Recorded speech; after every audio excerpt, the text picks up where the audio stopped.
Tu les as vus des milliers de fois, dans chaque film américain, sur le chargeur livré avec un appareil importé, sur l'adaptateur de voyage qui traîne depuis des années dans ton tiroir.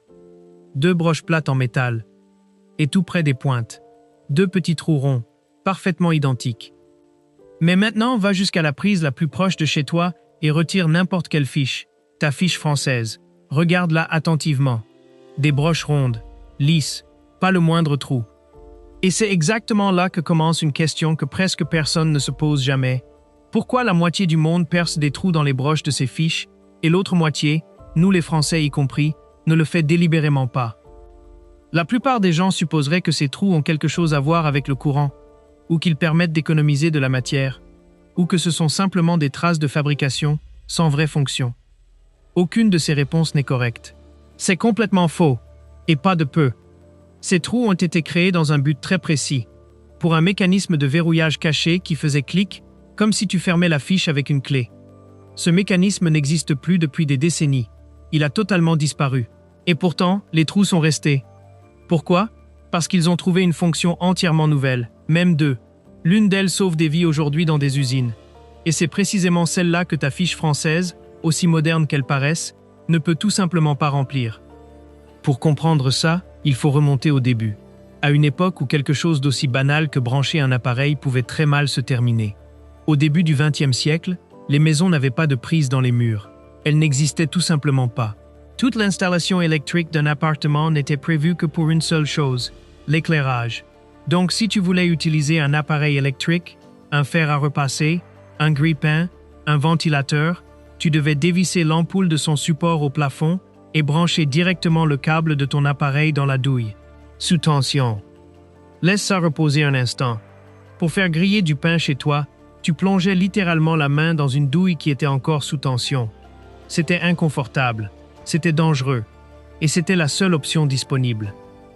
En 1904, un inventeur américain nommé Harvey Hubble décida que ça devait changer. Hubble était déjà un nom dans l'industrie électrique. Il avait des dizaines de brevets, mais celui-là serait différent. Il conçut la première fiche séparable de l'histoire. Un dispositif avec des broches métalliques qu'on pouvait insérer dans une prise murale fixe et retirer, sans jamais toucher un fil dénudé. Une idée qui paraît totalement évidente aujourd'hui. En 1904, c'était une révolution. En 1913, Hubble perfectionna son design. Les broches reçurent de petites encoches près de la pointe, des renfoncements qui s'enclenchaient dans des verrous à ressort à l'intérieur de la prise. Quand tu enfonçais la fiche, tu sentais un clic. La fiche était littéralement verrouillée. Elle ne pouvait pas tomber. Elle ne pouvait pas se desserrer sous l'effet des vibrations. Imagine ça comme une toute petite serrure, cachée dans ton mur. Ce mécanisme devint le standard industriel pendant des décennies, brillant dans sa simplicité. Mais ce que presque personne ne te dit, ces trous allaient finalement remplir des fonctions qui n'avaient absolument rien à voir avec l'idée originale de Hubble. Des fonctions qui font la différence entre un accident et une tragédie. Mais on y reviendra dans un moment. Et si toi, comme la plupart des gens, tu n'as jamais vraiment fait attention à ces 2 trous, c'est exactement pour ça que cette chaîne existe. Abonne-toi maintenant, et tu ne regarderas plus jamais les objets autour de toi avec les mêmes yeux. Mais revenons au mécanisme de Hubble, parce qu'il avait un problème. Alors, qu'est-il arrivé à ce système de verrouillage? Ouvre n'importe quelle prise moderne aujourd'hui, n'importe laquelle chez toi, et tu ne trouveras pas ces verrous à ressort. Ils ont disparu. Les fabricants les ont progressivement abandonnés au cours du XXe siècle. Pour une raison simple, ils étaient inutiles. Parce que le maintien réel d'une fiche n'a jamais dépendu de ces verrous. Il venait de quelque chose de beaucoup plus simple et fiable, la pression latérale. Dans chaque prise moderne, il y a 2 contacts métalliques flexibles. Quand tu enfonces les broches, ces contacts les serrent des 2 côtés, avec une tension précisément calibrée. Imagine ça comme ça. Tu glisses une simple feuille de papier entre 2 livres lourds. La friction seule la maintient en place. Tu n'as pas besoin de verrou. Tu n'as pas besoin de clic. La physique s'en charge toute seule. Et c'est là qu'on arrive au vrai paradoxe. Les prises ont abandonné le mécanisme de Hubble.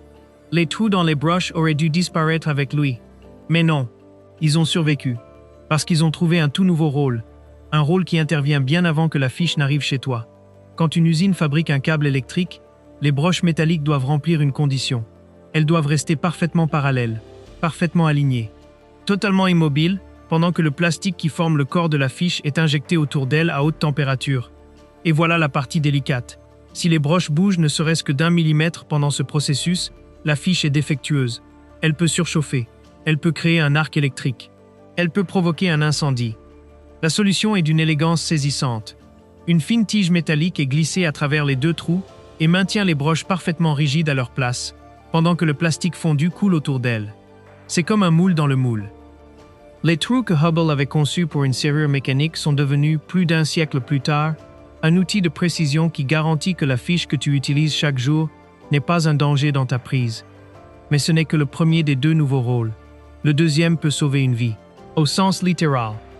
Imagine la fiche d'une scie circulaire, ou d'un compresseur, ou de n'importe quelle machine haute puissance qui ne doit en aucun cas se mettre en marche pendant que quelqu'un travaille dessus.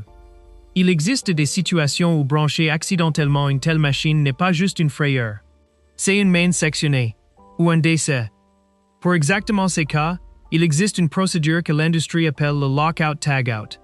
Avant qu'un technicien n'ouvre une machine dangereuse, il retire la fiche et glisse un petit cadenas directement à travers les trous dans les broches. Ce cadenas rend physiquement impossible d'insérer la fiche dans une quelconque prise. Pas difficile, impossible. Personne ne peut mettre cette machine sous tension tant que le cadenas est là. Personne, sauf la personne qui possède la clé. Un trou de moins de 5 mm, la différence entre un accident et une tragédie. Une courte pause avant d'arriver à la partie la plus surprenante, la question de pourquoi ta fiche française ne peut rien faire de tout ça. Si cette vidéo te montre quelque chose que tu as ignoré toute ta vie et que tu veux soutenir le travail de recherche derrière, dans la description tu trouveras un lien intitulé « Buy me a coffee ». Un seul café permet à cette chaîne de continuer, et de continuer à déterrer ces histoires. Merci. Et maintenant, pourquoi ta fiche n'a pas de trou? Et voici la chose que personne ne mentionne. Tout ce système de sécurité, le cadenas à travers les broches, ne fonctionne que parce que l'Amérique du Nord a conservé le standard original de Hubble. Le même design qu'il y a plus de 110 ans, des broches plates, avec des trous. La France a pris un autre chemin. Dès les années 20, un système propre fut développé ici, la prise de type E. Des broches rondes, une broche de terre dans la prise. Pas le moindre trou. Plus compact, plus sûr sur certains aspects, plus moderne dans l'apparence. Mais, et c'est le point crucial, tu ne peux pas glisser un cadenas à travers une fiche de type E. C'est physiquement impossible. Ce qui implique quelque chose d'inconfortable. Justement, le design américain que nous les Européens aimons regarder de haut comme dépassé, ces broches plates et encombrantes des films, a conservé une fonction de sécurité que nous avons abandonnée. Dans les usines françaises, pour le même objectif, on doit se tourner vers des dispositifs bien plus imposants. Des boîtiers de verrouillage encombrants qui enferment la fiche entière. Tout un équipement supplémentaire. Pour quelque chose qu'un ouvrier en Amérique règle avec un tout petit cadenas et un trou de 5 mm. 2 designs, 2 philosophies, et un trou qui, dans un monde, sauve des vies, et dans l'autre, n'a jamais existé.